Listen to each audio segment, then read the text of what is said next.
ഒറ്റപ്പാലം നഗരസഭാ പരിധിയിൽ പച്ചക്കറിയിൽ സ്വയം പര്യാപ്തത കൈവരിക്കുക എന്ന ലക്ഷ്യത്തോടെയാണ് തരിശുഭൂമിയിൽ സമഗ്ര പച്ചക്കറി ഉൽപ്പാദനം എന്ന പദ്ധതി കൃഷിഭവന്റെ സഹകരണത്തോടെ നടപ്പിലാക്കിയത്. കാർഷിക വികസന സമിതി അംഗമായ പ്രകാശൻ കൃഷിക്ക് വേണ്ടി 60 സെന്റ് തരിശുഭൂമി വില കൊടുത്തു വാങ്ങിയാണ് കൃഷി ഇറക്കിയത്. തരിശു കൃഷി പ്രോത്സാഹിപ്പിക്കുവാൻ കാർഷിക വികസന സമിതി ഒരുപാട് സ്ഥലം അന്വേഷിച്ചെങ്കിലും കർഷകർ ആരും തന്നെ മുന്നോട്ട് വരാൻ തയ്യാറാകാത്ത സാഹചര്യത്തിലാണ് ഒരു മാതൃകാ പ്രവർത്തനം എന്ന നിലയിൽ ഭൂമി വില കൊടുത്തു വാങ്ങി കൃഷിയിലേക്ക് ഇറങ്ങിയതെന്ന് പ്രകാശൻ പറഞ്ഞു. നമ്മള് ADC എടുത്ത തീരുമാനം അത് നടപ്പാക്കാൻ കുറേ സ്ഥലങ്ങൾ നോക്കുകയും പെട്ടെന്ന് സ്ഥലം കിട്ടാതെ വന്നപ്പോൾ നമ്മൾ സ്വന്തം സ്ഥലം വാങ്ങിയിട്ടൊരു കൃഷി നടപ്പാക്കുകയാണ് ചെയ്തത്. കൃഷി ഇറങ്ങുമ്പോൾ നമുക്ക് ശരിക്കും കാർഷികമായിട്ട് അത്ര പരിചയമില്ലാത്തതുകൊണ്ട് ഭയങ്കരമായ ഒരു ആകുലത കയ്യിലുണ്ടായിരുന്നു. അത് കൃഷിഭവന്റെ നേതൃത്വത്തിൽ അവർ ഭയങ്കരമായി സഹായിച്ചിട്ടുണ്ട്. എന്ത് പ്രശ്നങ്ങളും വിളിച്ചു പറഞ്ഞാൽ അപ്പോൾ തന്നെ അതിൻ്റെ നടപടി, അതിന് മരുന്നോ അതിൻ്റെ എന്താ വേണിച്ചാൽ അത് ചെയ്യാൻ വേണ്ടി കൃഷി ഓഫീസർമാരും അതേമാതിരി കൃഷി സേനയും നമ്മളെ അത്യാവശ്യം നന്നായി സഹായിച്ചു.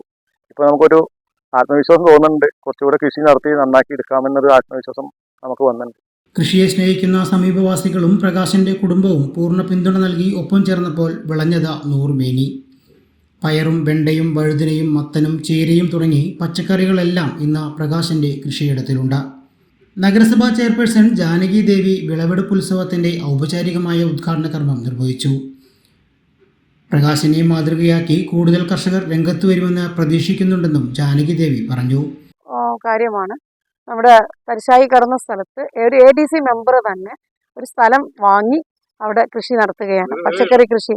നമുക്ക് ഇന്ന് പോഷക ഭക്ഷണം കഴിക്കണം, അതുപോലെ വിഷരഹിതമായ പച്ചക്കറി, അതിൻ്റെയൊക്കെ അടിസ്ഥാനത്തിൽ ലാഭം നോക്കാണ്ട് ഒരുപാട് പ്രയാസപ്പെട്ടുകൊണ്ടും സ്ഥലമൊക്കെ വാങ്ങി കൃഷി നടത്തുക എന്നുള്ളത് വലിയൊരു നല്ല കാര്യമാണ് ചെയ്തത്. അത് ചെയ്യാൻ നല്ല പ്രയാസമുള്ള കാര്യമാണെങ്കിൽ കൂടി അത് ഏറ്റെടുത്ത് നടത്തി വിളവുണ്ടായിട്ടുണ്ട്.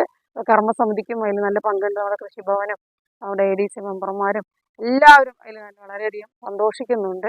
എല്ലാവർക്കും ഈ വിളവെടുപ്പ് മഹോത്സവത്തിൽ പങ്കെടുത്ത എല്ലാവർക്കും എല്ലാവിധ അഭിവാദ്യങ്ങളും അർപ്പിക്കുന്നു. അത് കൂടാണ്ട് നമുക്ക് ഇനിയും തുടർന്ന് ഇവിടെ നമ്മുടെ കൃഷി ഓഫീസർ ഇവിടെ ഉണ്ട്. നമ്മുടെ ടെക്നോളജി ഉപയോഗിച്ചുകൊണ്ടൊക്കെ നല്ല രീതിയിൽ മറ്റുള്ളവർക്ക് മാതൃക ആവുന്ന രീതിയിലുള്ള കൃഷി നമുക്ക് ഇവിടെ നടപ്പിലാക്കേണ്ടതുണ്ട്.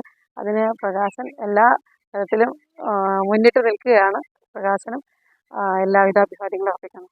നഗരസഭ സ്ഥിരം സമിതി അധ്യക്ഷ സുനീറ മുജി, പൊതുപ്രവർത്തകരായ തോമസ് ജേക്കബ്, വിജയൻ, രാധാകൃഷ്ണൻ, ശശി തേക്കൻകാട്ടിൽ, കൃഷി ഓഫീസർ പ്രതാപ് എന്നിവർ സംസാരിച്ചു.